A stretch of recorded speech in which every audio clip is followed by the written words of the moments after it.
Brittany here from Magic Years. So we know that the application process can be a little confusing for those of you that are just getting started in the ESL business. So we're going to kind of break down, and myself, Brittany, and another admin on the group, Sarah, are going to go through each step of the process to really spell it out for each of you. And if you have questions, feel free to leave them in the comments or leave them on the page, and we can help you guys get through it because we want our teachers to succeed and become teachers. So the first step of becoming a Magic Years teacher is going to be to submit your application online. Before you do this, I would highly recommend joining our Facebook group, which you may already be in if you're seeing this. I would also recommend finding yourself a mentor. And for this, a mentor can really walk you through the process and answer your personalized question if you're, maybe a little shy, like, oh, I'm sure that they've gotten this question 1,000 times in the group. I don't want to ask it again. But you can't find it in the search. So I leaned on my mentor very heavily during this process and asked, the silly questions, the questions that I wasn't sure about, questions I thought I knew the answer, but just wanted to make sure, got tips about each step of the process along the way. So the mentors can be really helpful in this. I would recommend that you actually search for a mentor. Don't just find the next person that has a YouTube video and click on their link, because as Magic Years teachers, we don't get notified about what your contact information is once you choose us as mentors. You have to actually reach out and tell us. So for privacy reasons, they don't give us, your email addresses or anything more than just your name. So if you click on a YouTube link, maybe it's a teacher that's not there, that's not here anymore, or maybe it's a teacher that, just wasn't notified or doesn't know who you are, to know where to find you. So make sure that, again, that you go, and the best place to find someone is in the Facebook group. See who's really active, see who knows the answers, and you're like, that's the one that I want, to be my mentor. So this will really help. Once you find a mentor, you're going to start the application. And you can go through without a mentor by all means if you just want to, go through with it. However, like I said, it helped me a lot, and I know it helps a lot of teachers out to kind of have someone that's dedicated to you and on your side. Another thing, the mentors can kind of act out on your behalf. So say something happens and you had to cancel a class and you're afraid that they're not going to hire you, or say that you had a really bad interview, you had a terrible day and you really wanted a second chance. Sometimes the mentors can email the company on your behalf and say, you know what, she had a bad day or she misunderstood the directions. Is there a way that they can have a second chance? And, if Magic Years sees that you have potential and that you have that spark and that teaching personality that they're looking for, a lot of times they're really apt to give you a second chance. And that mentor can kind of can be your advocate to the company since they're already a hired teacher. You're going to submit your application online. And when you do this, you want to be very careful because there is an auto reject function on there. So if you click something that is, a must-have qualification, even if you're confused and you have that qualification, and you clicked no on it, then it's going to auto reject your application. So you won't even get a chance to have a person look at your file or watch your video. So go through each section really carefully. If you put that you have 0 years of teaching experience, that's a requirement for Magic Years.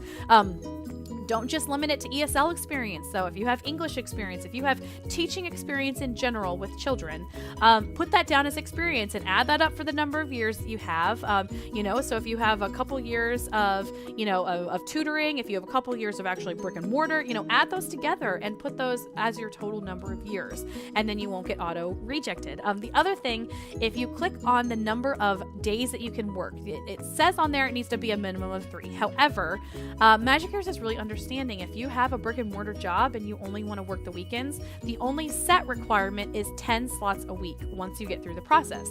So if you know that I can only work 2 days a week and you put 2 days a week, it's going to auto reject you for the 3. So I would go ahead and put down 3 days a week, especially if you're brick and mortar, because summer's coming up. So in the summer, most of you, I'm assuming, will be wanting to work more. So go ahead and put down the more than 3. Put down the 3 most likely that you'll be able to work, and just know that you're going to have to open those 10 slots in the weekend if you're only going to do the 2 days. So again, don't get it auto rejected because you only put down the 2 days of the week. They don't hold you to those days. So say you want to do weekends now, but when you're on summer break, you want to do all the days. They're not going to be like, oh, on your application you only put Saturday, Sunday, so you can't work on Tuesday. Not true. So go ahead and put down the 3 most likely days, and that way you won't get auto rejected. And just know that by 3 days, it really means that you have to do at least 10 slots a week once you get to the junior stage and above in your rank. For the next one, you're going to schedule once you do that, if you hear back from them, sometimes it'll take up to 2 business days. So don't fret, and that's business days. So if it's over the weekend, you may not, say you turn it in on Thursday, the first business day is Friday, you may not hear back until Monday. And this also doesn't include holidays. So if it's a 3-day weekend for them, a lot of times that'll push back. I know I turned all my stuff in around Chinese New Year. And so it was, really, it's like Christmas for them. So, they had a lot of days that they had off. So don't get frustrated. You will hear back from them, either yay or nay. If you assuming that you fill out everything and don't get the auto reject on accident, don't do it. So make sure that, you're very careful when filling it out. You upload all your certificates that you need. They really recommend that you do an introduction video, so that they can see you and your classroom and your lights. And, if you have little things here and there that are fixable, they're going to still give you a chance. As long as you have that personality that's ready to teach children. The next step, so you have either your live or your recorded demo. So once you hear back from them, you'll get the choice. If you want to do a live demo, there are certain times that you have to do it when the interviewers are available also, which are other teachers, like other hired teachers. And if you want to do the recorded one, however, you can do it whenever you want. So I know a lot of people like this option because they can do it on their own schedule. And so for the live one, you schedule it on the portal page. It'll show up a calendar. You schedule it and you prep 24 hours before you show up for the interview. So that part's easy. For the recorded one, you can actually record all the way up until the end of your time slot. So say that I want to record, I pick the time from 10 to 11 on Saturday, and it's Tuesday. As soon as that lesson plan shows up in my portal page, I can record it. And I would recommend doing it beforehand, because if you do it from 10 to 11, you'll only have the chance to do it once or twice, maybe 3 times, and then you want to send in your best one. However, if you do it beforehand, so say I do it that morning or even the day or 2 before, like I'm going to try it on Thursday, I'm going to try it on Friday, and I'm going to try it Saturday morning, and then I'm going to pick which one is the best and send in my best copy. So that's the benefit of doing the recorded one, is that you can do it as many times as you want, really get down your teaching style and act excited and have your 2 props ready and everything that you need to do for it, and that will give you a really good shot at getting to the next step. The next step is going to be when you schedule your 1v4. And this is a really low-key training. It's training with 4 teachers are on the bottom, and you're actually going to be the students for this one. The one mentor teacher is going to go through the lesson, go through the platform, go through different types of games and how to teach them in the best way, and the way that Magic Years really wants to train their teachers to teach, and the way that the students expect. So if the students are expecting a certain way and you do it a way that maybe a different company does it, or that you do it in your brick and mortar classroom, that's going to be really confusing to the students. So they have a standard and kind of their baselines, and the mentor teacher is going to teach you that.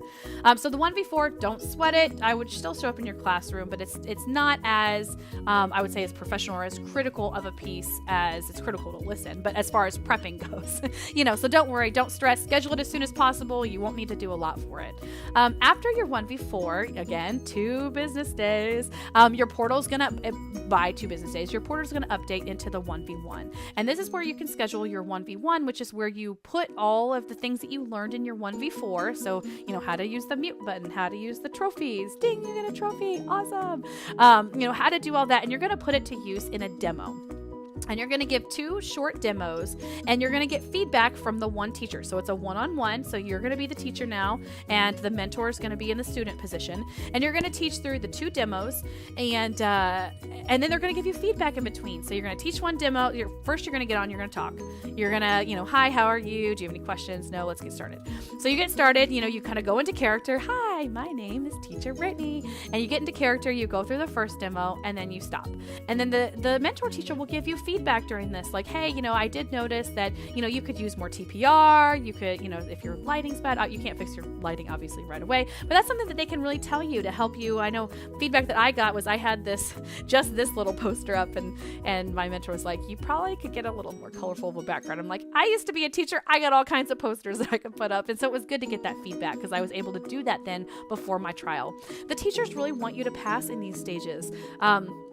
We need more teachers. We have such an influx of students coming in right now. And, I know that I'm getting the number of class way higher than the class percentage that I had counted on at my rank level.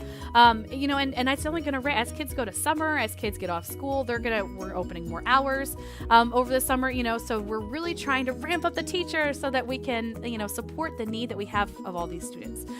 So we want you to pass. If there are little things that you taught, that's not the most effective way to teach that, or you kind of stumbled over your words here, or you didn't really understand the mute button, those are all things that we can train you to do and that we can help you. What we can't train you to do is to have energy. You can't force someone to have energy that's super tired or doesn't want to. If I know that there's different styles of teaching, and there's different styles per company. There's different styles, whether you're a brick and mortar classroom teacher or you're coming from a different career totally.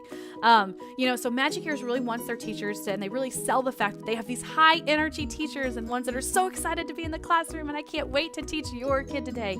So you want to make every kid feel special, and you want to bring that passion to the class, and that will help overshadow any small mistakes that you make. If you forget, to click on a button, or you push through a slide without, doing one of the activities on it, those are all things that are no-nos, and they'll be brought up. Don't worry. You'll get feedback about it. However, they're not things that will disqualify you. If you can fix those little things, and if they see that you are fixing those little things through the process, they'll still push you on and say, oh, don't forget to be on time. You went way over your time, and give you that feedback, because they want you to be a better teacher. If they're going to hire you, they want you to teach, which means that, they want you to get good ratings. They want the students and the parents to like you. So by setting everyone up on a similar standard, these are the expectations. These are what the teachers and the parents want. If there's just little things here and there, they want someone they can see in the classroom. As a parent, if I was paying for class, I'd want my student to be able to see the teacher too, so if you think about it from that point of view, I want a teacher that's going to really engage my student and in the lesson and make them excited to learn, and Magic Ears is really looking for that type of a teacher. So I would just recommend to give it your all, give it as much passion as you can, and be excited. And I don't know if there is too much a point where you could have too much excitement where maybe you scare the kids to death. But short of that, I would say that just bring your personality to the 1v4, the 1v1, the demos, the interviews, all of that. So after you do your 1v1, that's your last step of feedback, and then you're going to wait 2 business days, which I know is so hard to wait, but be patient. You will hear from them, I promise. Once you do the 1v1, and then the next step is going to be scheduling your trial, and this is where you're actually going to have students. You're either going to have students or you're going to have adults from the company, and either way, it'll be run the same. I had adults. I know that a lot of my referrals have students in them. Now that the students, there's so many new ones coming in. I came at a time where they hadn't started all the spring and summer promotions yet. So that's really ramped up, and So what I would do is, for your trial, you want to prep that's going to show up 24 hours beforehand, what lesson you're teaching. Go through the lesson, get all your stuff together, be ready to go. And that morning of your trial, you're going to get in 10 minutes beforehand and make sure that everything's working. Do the device check. And I would even do the device check a little bit before the 10 minutes, just in case. So you're going to do the device check. You're going to be there. You close your camera, and then you wait for the students and you teach your class. After your class, your trial class, you're going to get a feedback from the company, and in two business days you're going to hear back whether you made it and you got promoted to a freshman teacher, or if you need to do a second trial, or if you're not what Magic Ears is looking for. Like I said, with the demand of teachers right now, if there's small things that you can fix, I would really put your all into this trial and really practice it. Practice it in front of a mirror, practice it with recording your screen, and watch yourself back and see what are things that I can do to improve my teaching before I go into that trial class, because that's really going to be the culmination of your training. and where you're going to, either make it or break it. And we want you to make it. So after you go through your trial class, if they say that you were ranked up to freshman, you're going to have 10 classes you're still going to be given sporadic feedback. So they're going to kind of spread your classes out, and those are real classes. You get your contract. You have to wait you have to go through a background check.